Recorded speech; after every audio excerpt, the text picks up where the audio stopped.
अपना ही ज्ञान जलाता है मित्रों।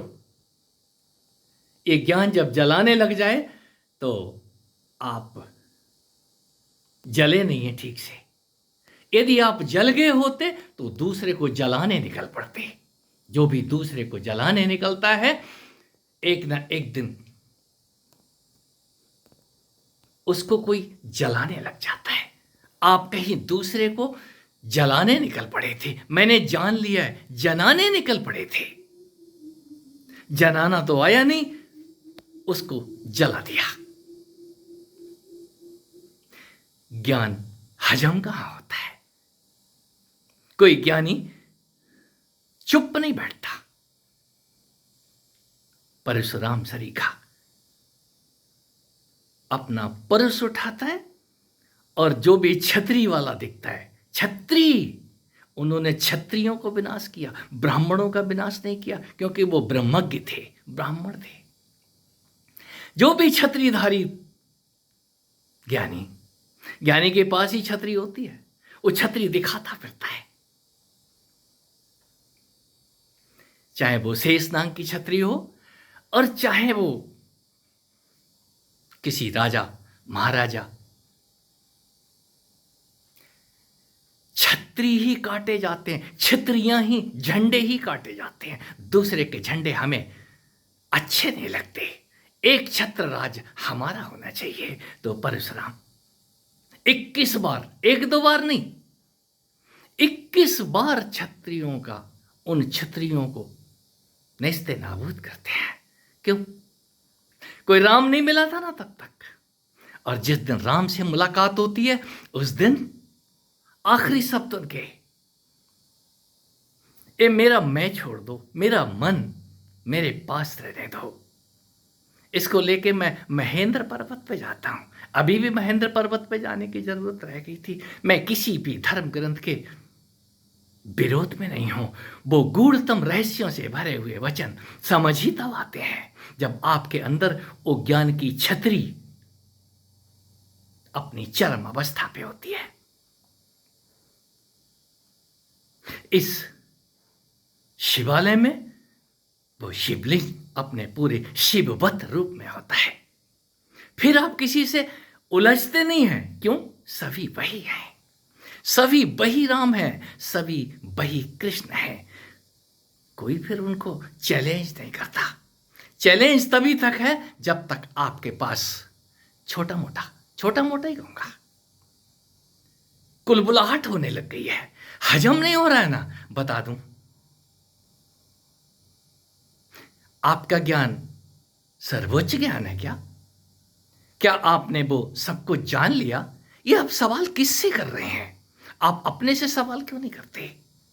और जो अपने से सवाल करता है वो फिर काम तो बचा नहीं, बाल छीलता है, अपनी कभी खोपड़ी गंजी करता है, कभी दाढ़ी मुंह उखाड़ता है। मुझ सरीखा नहीं। मुझे तो मेरे पिताजी ने बचपन में ही ये बाल मोड़ना सिखा दिया था, और जब बड़े हुए तो कहीं उस गुरु और गुरु माँ ने इस सिर की इतनी चंपी की है कि इस पे बाल ही नहीं बचे। ऐसा होता है। कोई उस महाकाल से मिलने के बाद फिर किसी काल की बात नहीं करता। वो स्वयं महाकाल के साथ महाकाल होता है। और जब महाकाल आपके अंदर और बाहर आशीर्वाद देने के लिए खड़े हों, आप सपूत किसके हैं? आप उस अपने काले महाकाले रूप को याद करो। उससे ज्यादा काला मैंने तो नहीं देखा। हमने उसी का नाम कान्हा रखा था, कृष्ण रखा था, राम रखा था, विष्णु रखा था। सबके सब हमने काले बना डाले। और जो उस काले से परिचित होता है वो फिर दूसरे की छतरियां, दूसरे राम को चैलेंज नहीं करता। ये मेरा धनुष लो, इस पे प्रत्यंचा चढ़ा के दिखाओ। ये नहीं बोल रहे इसको तोड़ के दिखाओ। और जब प्रत्यंचा चढ़ जाती है, मैं शास्त्रों के विरोध में नहीं हूं। शास्त्रों में अकाट सत्य है, उस सत्य तक कोई पहुंचे तब ना। और जब कोई नजदीक से गुजरता है, अपने अंदर असीम खामोशी में डूबता है। कोई भी ग्रंथ पूरा नहीं है। कोई भी ग्रंथ उन अद्भुत ग्रंथियों से भरा हुआ है। हमने ग्रंथों को भी गुरुमुख किसी ब्राह्मण, किसी ब्रह्मज्ञ से सुनने की बात करी थी। हम ग्रंथ पढ़ के ज्ञानी हो गए और चैलेंज कर रहे हैं, अब ऐसा कर लो, अब ऐसा कर लो, ऐसा करने से ऐसा हो जाएगा। नहीं होगा।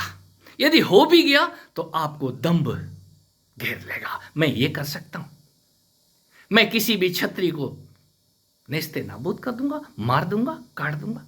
ऐसे ही करोगे आप। मैं भी उनमें से एक था और अब क्या कहूं, इस शिवालय में घुसने के बाद कुछ दिखता ही नहीं है। चारों तरफ से वो नाग लपेटे रहते हैं, काम के, क्रोध के, लोभ के, मोह के।